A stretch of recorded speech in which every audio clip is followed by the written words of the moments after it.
Hello everyone, welcome to Mechanic Monday. So we have another interesting episode. Today I want to talk about shock settings.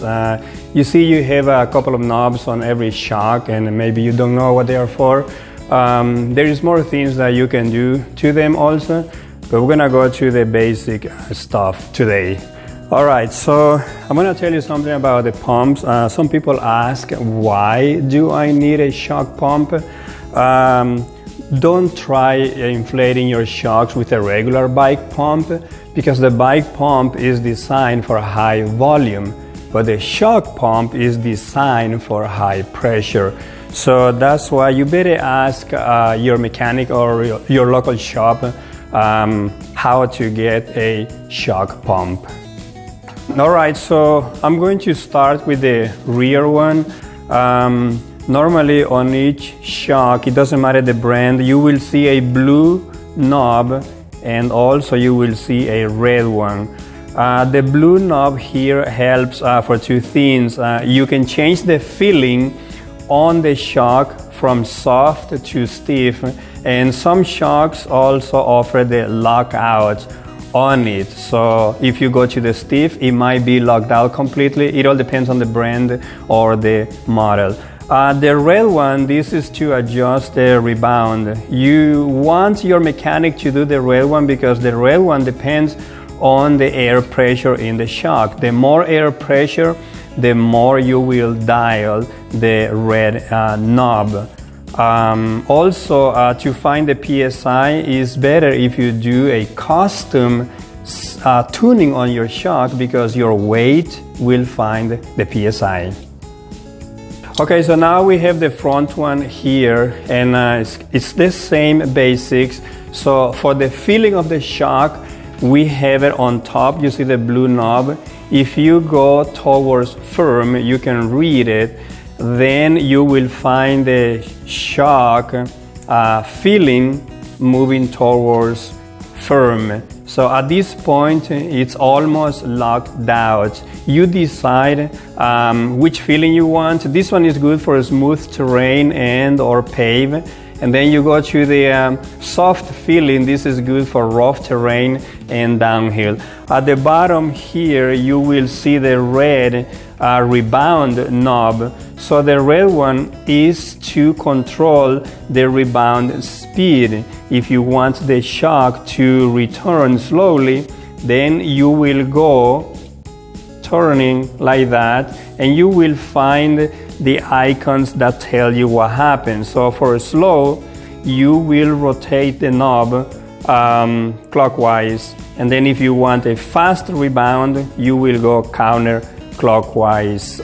Back on top, you will see on the other side of the shock, this is the cap for the air. So you remove this cap, you will see a Schrader valve, and that's how you will inflate the shock. Some shocks have the chart for you to find the PSI, but that is just guessing.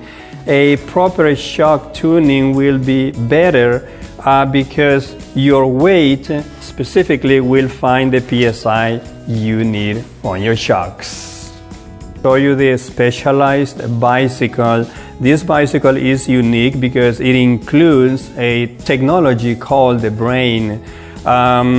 You will see the normal knobs on this bicycle. These little red knobs is to control the rebound, the speed on the rebound. This little cap is for the air you need in the can. And this one here is to do the outer sag. Specialized created the outer sag. That is for you to sit on the bicycle and find the exact air pressure. On the rear end of the bicycle, you will see the blue knob. So this cylinder here is part of the shock. You can see the hose that connects the cylinder to the shock. So this is how you control the feeling. Firm, it is that position, and if you want soft, you go to this one. So this little knob controls the brain. You will feel the shock soft or firm.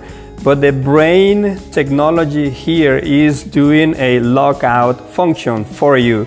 Some bicycles without this feature, they have a lever on the handlebar and you have to do the lockout. This bicycle does it for you. Okay, so now we are checking the front shock. This is made by RockShox, but it is custom made for specialized bikes. So as you can read here, it says the brain in gloss letters. So this shock has the brain technology inside. On top, you see the rebound knob. You will control the speed of the rebound of the shock, and at the bottom you see the blue one. So this is to control the brain and the feeling of the shock. So the technology is inside, and this shock will lock out depending on how you are riding. The way the brain works is like if you hit it from top, the shock does not work. But if you hit the tire from the bottom, then the brain becomes fully active, and that's how you have suspension. Therefore, when you are going downhill, you have suspension at all times. But when you go climbing, you don't have suspension at all times.